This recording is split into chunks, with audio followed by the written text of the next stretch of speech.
नमस्कार दोस्तों, मेरा नाम है भालचंद्र। ब्रह्मांड सिद्धि आश्रम में आप सभी का स्वागत है। आज के इस वीडियो में हम चर्चा करेंगे वृषभ राशि के लिए मई 2019 का राशिफल। यह जो राशिफल है वृषभ राशि का, वह चंद्र राशि के ऊपर आधारित है।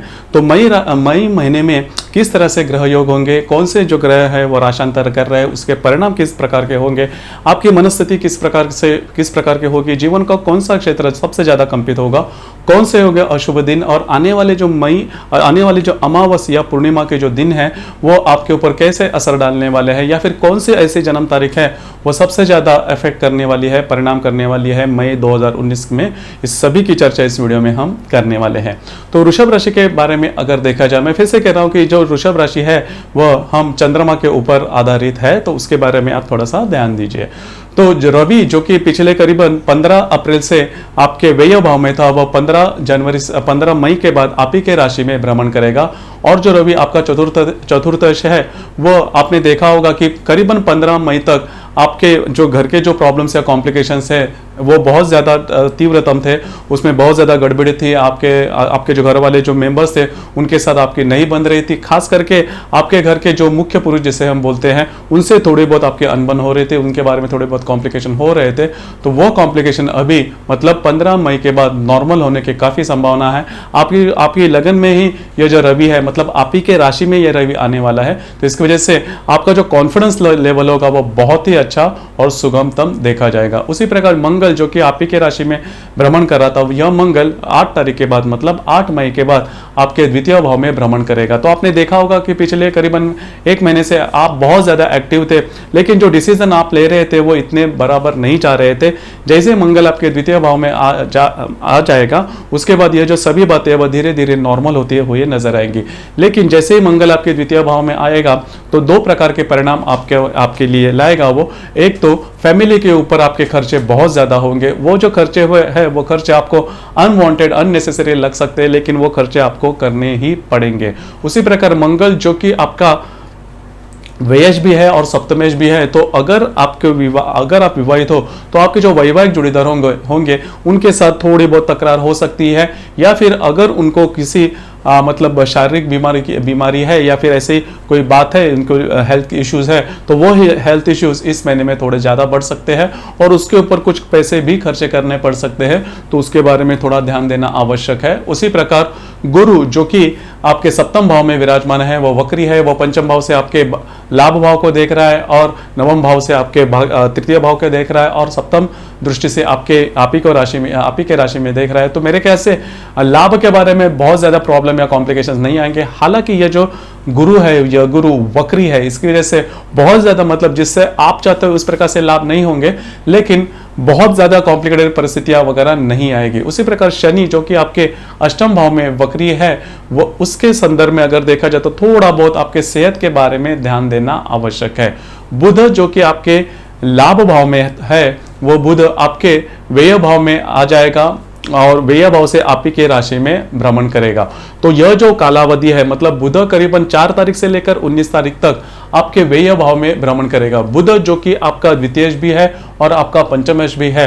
तो इसके लिए जैसे मैंने मंगल के बारे में कहा था उसके भ्रमण के बारे में कि आपके मतलब पैसे के बारे में अगर देखा जाए तो वो जो बात है वो आपको बहुत ज्यादा परेशानी करेगी। मतलब पैसे का खर्च इस महीने में बहुत ज्यादा होने की संभावना है। तो खास करके 4 तारीख से लेकर 19 तारीख तक का जो महीना है, मतलब जो महीने के जो दिन है, उसमें ध्यान देना काफी ज्यादा आवश्यक है। पैसे आपके बहुत ज्यादा खर्च हो सकते हैं जो कि अनवांटेड रीजन के लिए होंगे। उसी प्रकार आपके संतान के बारे में या फिर उसके हेल्थ इश्यूज वगैरह सामने आ सकते हैं, उसके ऊपर भी ध्यान देना आवश्यक है। अगर इस कालावधि में किसी के भी साथ किसी भी प्रकार के प्रोमिसेस या फिर कमिटमेंट नहीं करना, क्योंकि अगर आप उसमें कुछ प्रोमिसेस या कमिटमेंट करते हो तो वो आगे जाके आपको थोड़े से प्रॉब्लम में ला सकते हैं। घर वालों पे खर्चे वगैरह करने पड़ सकते हैं, तो उसके बारे में थोड़ा सा ध्यान दीजिए। उसी प्रकार शुक्र जो कि आपके लाभ भाव में था, वह मई 2019 के 11 मई 2019 से यह जो शुक्र है, यह शुक्र आपके व्यय भाव में आ जाएगा। शुक्र जो कि आपके राशि का स्वामी है, आपका षष्ठेश भी है तो वो शुक्र करीबन आपकी जो सेहत होगी, सेहत के ऊपर थोड़ा सा प्रभाव करेगा, और वो प्रभाव करीबन 11 तारीख से लेकर पूरे महीने तक आपको उसके बारे में कुछ ना कुछ तो अनुभव होंगे। तो सेहत के बारे में ध्यान देना काफी ज्यादा आवश्यक है। तो दोस्तों ये थी ग्रह स्थिति मई 2019 के लिए। तो बाकी के जो ग्रह योग होते हैं वो ग्रह योग भी आपकी जो राशि है उसके ऊपर असर करते हैं। तो वो जो ग्रह योग है उनकी जो इंटेंसिटी होती है, उनकी जो तीव्रता होती है वो हमें ध्यान में आती है, और वो जो तीव्रता होती है 2-3 दिनों के लिए होती है, लेकिन उसके जो परिणाम है वो परिणाम हर एक को मिलते हैं। तो आपके राशि के लिए ऐसे कौन से ग्रह योग मई महीने में होने वाले उसके बारे में देखेंगे। तो सबसे पहले बुध और शनि का केंद्र योग होने जा रहा है, और उसकी जो तीव्रता है वो तीव्रता आपको 1 तारीख से लेकर 3 तारीख तक की महसूस होगी। तो वो जो बुध है वो बुध आपके मतलब जो शनि है वो शनि आपके अष्टम भाव में है, और बुध जो कि आपके भाग्य भाव में होगा, तो उनका केंद्र योग होने जा रहा है। तो उसका सबसे पहला परिणाम आपके लाभ के बारे में होगा। मतलब लाभ के बारे में अगर आप सोच रहे हो तो वो लाभ होने के चांसेस कम है, हालांकि खर्चे बहुत ज्यादा बढ़ सकते हैं, और वो जो खर्चे होंगे वो आपके फैमिलीज को लेकर होंगे। तो खर्चे के मामले में 1 तारीख से लेकर 3 तारीख तक खर्चे आपके हो सकते हैं, जिसकी वजह से अनवांटेड स्ट्रेस आपको आ सकता है। उसी तरह से बुध और गुरु का त्रिकोण योग भी होने जा रहा है, और उसकी जो तीव्रता होगी वो तीव्रता आपको 2 तारीख से लेकर 4 तारीख तक महसूस होगी। हालांकि यह शुभ योग है, इसकी वजह से जो भी प्रॉब्लम या कॉम्प्लिकेशन में आप जा रहे थे तो उसमें से आपको कुछ नई तरकीब या फिर आइडिया जैसे हम बोलते हैं वो निकल कर सामने आ सकते हैं। जैसे कि मैंने 1 तारीख से लेकर 3 तारीख तक आपको कहा था कि लाभ के बारे में छोटे मोटे कॉम्प्लिकेशन आ सकते हैं, लेकिन गुरु और बुध का जो त्रिकोण योग होने जा रहा है जिसकी वजह से आप उसमें से कुछ ना कुछ तो तरकीब निकालोगे, और जो भी प्रॉब्लम है कॉम्प्लिकेशन है उसकी जो तीव्रता है, उसकी जो इंटेंसिटी है वो कम हो जाएगी। उसी प्रकार बुध और हर्षल की युति भी होने जा रही है, और उसका मतलब उसकी जो दिन है वो 7 तारीख से लेकर उसके जो परिणाम है वो परिणाम आपको 7 तारीख से लेकर 9 तारीख तक मिलेंगे, और यह जो युति है वो आपके व्यय भाव में हो जाएगी। तो यह जो दिन है मतलब 7 तारीख से लेकर 9 तारीख तक आपको ध्यान में रखना काफ़ी ज़्यादा आवश्यक है। किसी भी प्रकार की नई इन्वेस्टमेंट नहीं करना। अगर कोई भी आदमी अगर आपको पैसे की मांग करता है तो वो उसके मांग पूरी नहीं करना, उसके बारे में सोचना, क्योंकि आप बुरी तरह से फंस सकते हो। किसी भी प्रकार के प्रोमिसेस या कमिटमेंट इन दिनों में नहीं करना। बहुत ज़्यादा स्ट्रेस लेवल आपको आ सकता है। मैं दिन फिर से आपको कहता हूँ 7 तारीख से लेकर 9 तारीख तक का जो मतलब कालावधि है वो थोड़ा तीव्रतम आपको हो सकता है, खास करके पैसों के मामले में। इन दिनों में किसी भी प्रकार का अगर आप शेयर मार्केट से डील करते हो तो भी किसी भी प्रकार के डील नहीं करना। शुक्र बुध और शनि का त्रिकोण योग भी होने जा रहा है। यह त्रिकोण योग हालांकि शुभ योग कहा जाता है, और इसका जो कालावधि है यह कालावधि 15 तारीख से लेकर 17 तारीख तक होगा।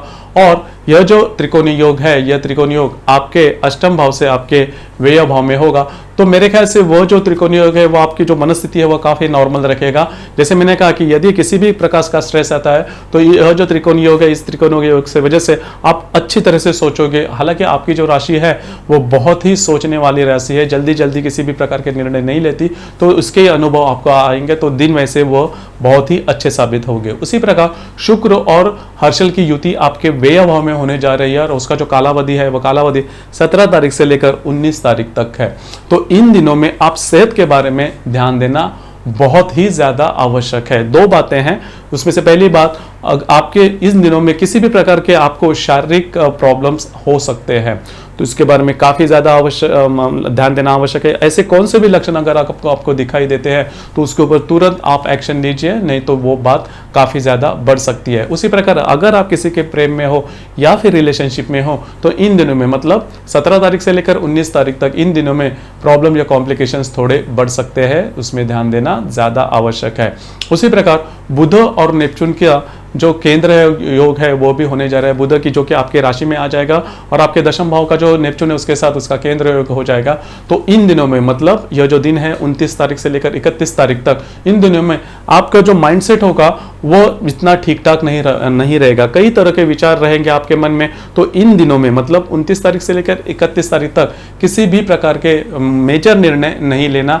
आपकी शादी हुई है, आपके संतान की मतलब हेल्थ के इश्यूज के बारे में कुछ ना कुछ तो जो परिणाम वो सामने आ सकते हैं, तो वहां पर ध्यान देना आवश्यक है। सबसे ज्यादा महत्वपूर्ण बात, आपकी जो मनस्थिति होगी वो स्थिर नहीं होगी। ऐसी परिस्थितियां निर्माण हो जाएगी जिसकी वजह से, हालांकि आपकी राशि है वो बहुत स्थिर है, जल्दी से ऐसी कुछ मतलब घटनाओं के पीछे नहीं जाती, इमोशनल ज्यादा नहीं होती, लेकिन फिर भी ऐसी कोई बात हो सकती है तो उसके यह जो दिन है इसके बारे में ध्यान देना आवश्यक है। उसी प्रकार शुक्र और शनि का त्रिकोण योग भी होने जा रहा है। आपके अष्टम भाव में जो शनि है वह शनि आपके व्यय भाव का जो शुक्र है उसके साथ त्रिकोण योग करने जा रहा है, और उसका जो परिणाम है वो परिणाम आपको 30 तारीख से लेकर 1 तारीख तक मिलेगा, मतलब 3 दिनों तक रहेगा उसका परिणाम। लेकिन इसका जो परिणाम है वो लाभ के बारे में नहीं, लेकिन मन शांति के बारे में आपको अच्छी तरह से कुछ अच्छी बातें सिखाकर भी जाएगा। मनस्थिति आपकी बहुत ही शांत स्वरूप रहेगी। तो ये था मई 2019 में जो ग्रह योग है वो ग्रह योग आपके राशि के लिए, मतलब वृषभ राशि के लिए किस तरह से परिणाम करेगा। उसी प्रकार हर महीने में पूर्णिमा और अमावस के दिन भी आते हैं, और यह जो दिन होते हैं वह यह दिन ध्यान में रखना काफ़ी ज़्यादा आवश्यक है।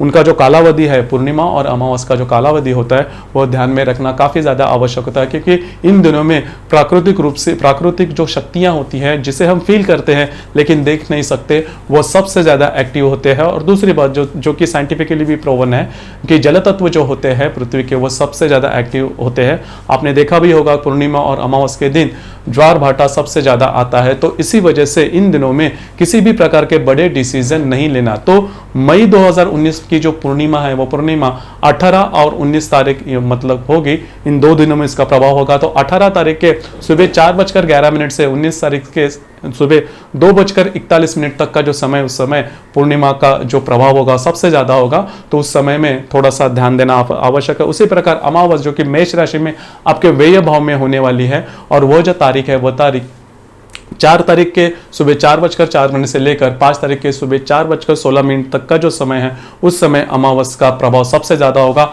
और यह जो अमावस है वह अमावस आपके व्यय भाव में होने वाली है, तो मेरे ख्याल से आपको इन दिनों में, मतलब यह जो मैंने कालावधि बताया उस कालावधि में स्ट्रेस थोड़ा ज्यादा आने की संभावना लगती है, तो ध्यान देना काफी ज्यादा आवश्यक है।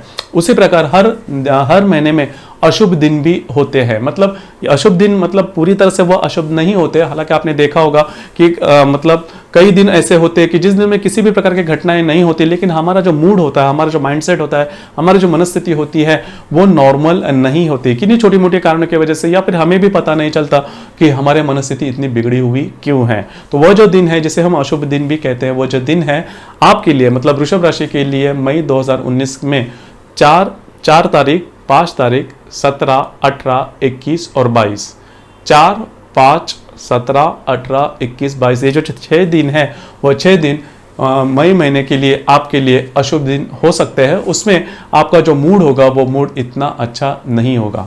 उसी प्रकार ऐसी भी जन्म तारीखें हैं, वो जन्म तारीख इस महीने में, मतलब मई 2019 में सबसे ज़्यादा प्रभावित होने वाली है नकारात्मक रूप में। वो जो जन्म तारीख है अच्छी तरह से ध्यान में रखिए, जनवरी, अप्रैल, जुलाई और अक्टूबर, जनवरी, अप्रैल, जुलाई और अक्टूबर के 7 तारीख से लेकर 12 तारीख तक जिनका भी जन्म तारीख है, जिनकी भी बर्थ डेट्स है, उनके लिए यह जो महीना है मई 2019 का वो सबसे ज़्यादा अशुभ होने वाला है।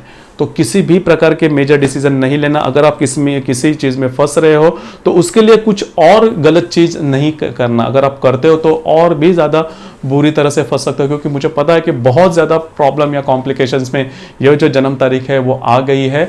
लेकिन शॉर्टकट्स नहीं लेना, उसके ऊपर थोड़ा सा मतलब ध्यान देना, जो भी प्रैक्टिकल बातें हैं उसके ऊपर थोड़ा सा ध्यान देना, लेकिन शॉर्टकट्स नहीं निकलना। कभी कभी क्या होता है कि स्ट्रेस में आने के बाद हम थोड़ा सा शॉर्टकट्स लेते हैं, क्योंकि उससे जो परिणाम है उसके बचने के लिए, लेकिन अगर आप शॉर्टकट्स लेते हो तो बुरी तरह से फंस सकते हैं। इसी तरह चंद्र राशि, जिनकी चंद्र राशि धनु राशि है, और धनु राशि में भी जिनका नक्षत्र उत्तराषाढ़ है, उनके लिए भी यह जो महीना है वो बहुत ज़्यादा प्रॉब्लम में आने वाला है। हालांकि धनु राशि में 3 नक्षत्र होते हैं, हर राशि में 3 नक्षत्र होते हैं, तो धनु राशि में 3 नक्षत्र रहते हैं, वो है मूल, पूर्वाषाढ़ा और उत्तराषाढ़ा। तो उसमें से जिनका भी उत्तराषाढ़ा नक्षत्र है उनके लिए जो मई 2019 का जो संपूर्ण महीना है वो बहुत ही ज़्यादा प्रॉब्लम में आपको लाएगा, बहुत ज़्यादा स्ट्रेस लाएगा। हालांकि मैंने देखा है कि धनु राशि के लिए पिछले करीबन 1.5 से 2 साल तक का जो कालावधि वो इतना अच्छा नहीं था, लेकिन यह जो मैंने कहा वो खास करके उत्तराषाढ़ नक्षत्र जिनका है धनु राशि में, चंद्र राशि की मैं बात कर रहा हूँ, तो उनके लिए बहुत ज़्यादा कॉम्प्लिकेटेड हो सकता है। तो दोस्तों ये था वृषभ राशि के लिए मई 2019 का राशिफल। आपको ये राशिफल कैसे लगा, आपने किस तरह से अनुभव किया, इसके बारे में नीचे कमेंट बॉक्स में ज़रूर कमेंट करना। और अपना ये जो चैनल है ब्रह्मांड सिद्धि एस्ट्रो, इसे लाइक, शेयर, सब्सक्राइब करना, बेल आइकन भी दबा देना, जिसकी वजह से अपने चैनल के नए नए वीडियो जो हर दिन अपलोड होते हैं उसके लेटेस्ट नोटिफिकेशन आपको तुरंत मिल जाएगी। धन्यवाद।